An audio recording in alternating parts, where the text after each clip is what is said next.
Hello and welcome to the second module of the unit devoted to Guy Brousseau and the theory of didactical situations in mathematics in the project ICMI Awarded Multimedia Online Resources. In this second module, we will talk about one of the most important concepts of theory of mathematical situation, which is the dual aspect of knowledge. In fact, it will be the basis for some other modules as well, and this one has to be considered as a kind of introduction.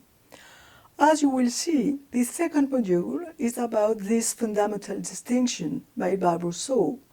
However, the presentation given here, and in particular the schematization of the duality, is our own. Mathematics can be viewed as a body of knowledge, and mathematicians as producers of mathematics, written and formalized knowledge.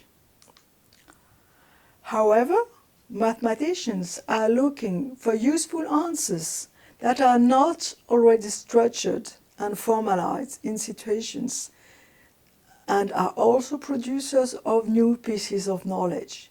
TMS' revolutionary and very ambitious project is to modelize mathematics as situational pieces of knowledge and thus as useful answers in situations. Those aspects of mathematics are considered in theory of mathematical situation as dual aspects of knowledge. We will now develop and characterize both aspects. The first aspect is what we call situational knowledge, knowledge in situation, which is not always possible to express. However, mathematics are more considered as a formal written and structured knowledge than as an informal one, and thus, in order to understand this concept of situational knowledge, it's easier to first explain it in a non-mathematical situation.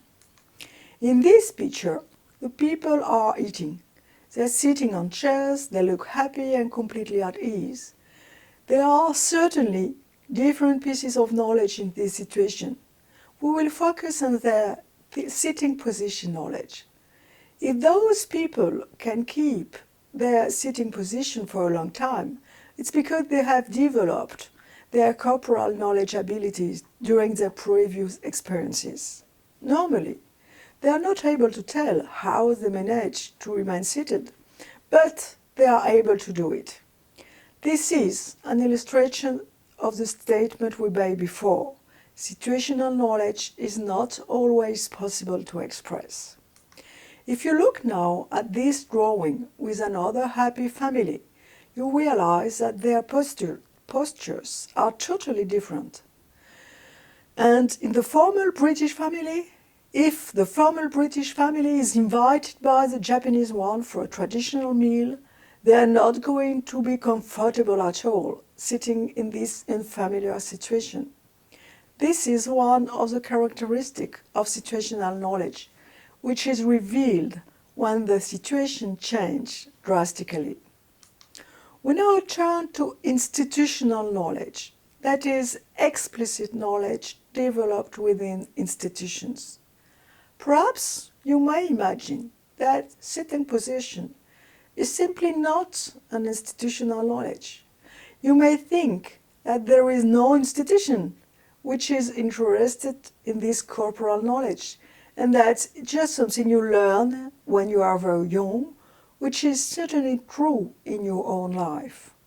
However, in this picture, you see clearly that to be seated is an institutional knowledge for the scientific field of biomechanics. In the title, Seating Biomechanics Part 1, Review of the Literature, you see that there is a literature about seating biomechanics. At the left of the picture, you see that there is a whole body of knowledge about sitting positions. In the recommended article, you see that ideal sitting position is a question in this institution. That is, it's not only a practical question of how best someone feels when sitting. The sitting position is thus an institutional knowledge for biomechanics. It is a written text in this institution. Texts are written about the sitting position, and this knowledge is explicit. Now we can schematize the dual aspects of knowledge. Some situational knowledge can be recognized as useful by an institution, and for this reason will be transformed during what we call the institutionalization process into institutional knowledge.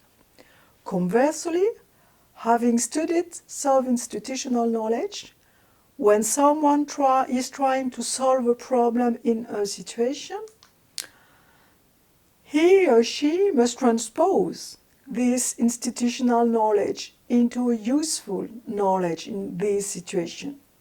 We consider this process as a part of a transposition process.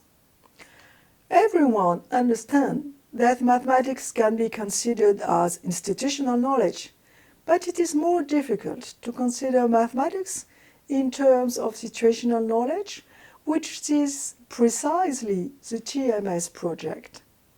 In order to illustrate the concept of situational knowledge in mathematics, we will now introduce an example of a very elementary mathematical situation designed and experimented by Brousseau and his team for very young pupils, 4 to 6 years old.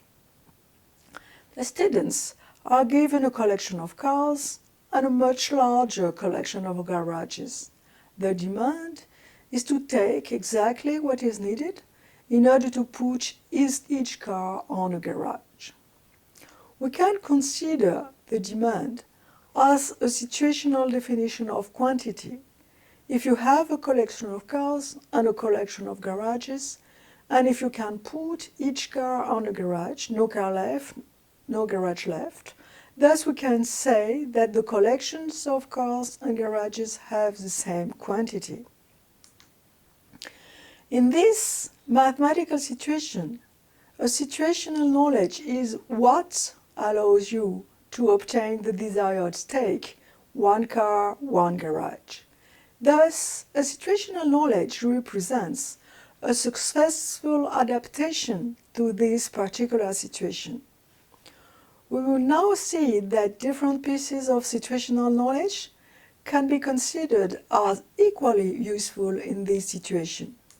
For example, a pertinent situational knowledge in this situation is what we can call spatial knowledge.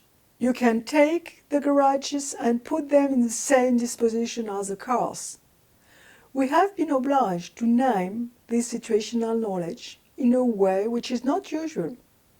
Even if it is known by observers, for example teachers, it is usually not named, but only described.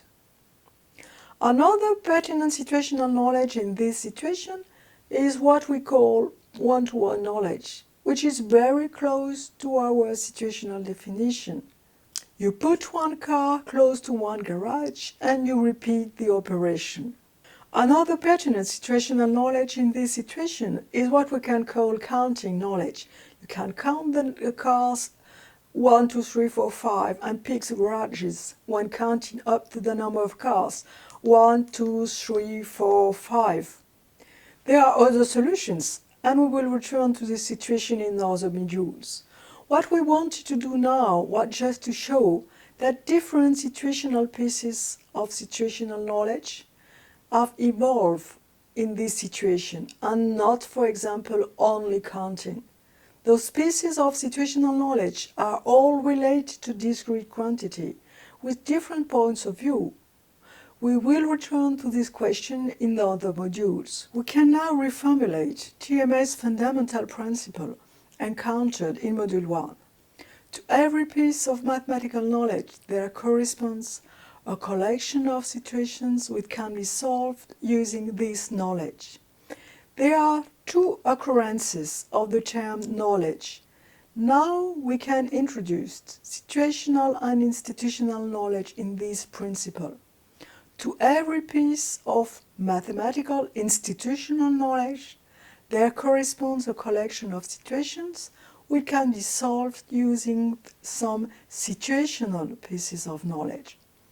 This is not a superficial change. In fact, in the first formulation, we might have considered that the first occurrence of the term knowledge has the same signification as the second. This is not a priori the case, and this leads to the following question. How can we ensure that the situational pieces of knowledge encountered in situation correspond to a determined institutional knowledge? Thank you very much For your attention, and see you in the next module.